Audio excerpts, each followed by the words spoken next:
like calling literally everything white supremacy. These were the most absurd ones. Camping, racist. So Pastor Josh Howerton thinks it's absurd to think that camping could be racist. And I get it. But if you're curious, let's actually take a look at that.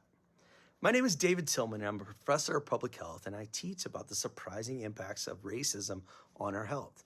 So let's look at camping. Camping in the US has always been tied to organizations like the Boy Scouts. But from the very beginning, access has not been equal. The first Black Boy Scout troop was actually formed here in North Carolina in Elizabeth City back in 1911. But it immediately faced opposition.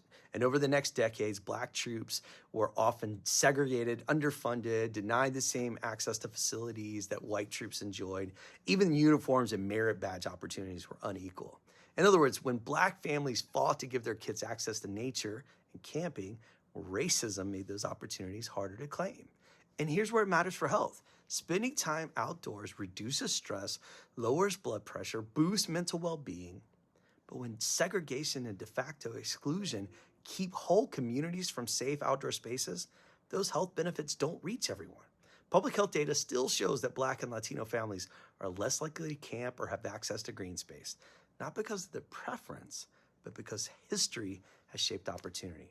So if we're curious, camping isn't a silly example. It's a case study in how racism shapes who got the opportunity to enjoy the outdoors and how these disparities ripple into health.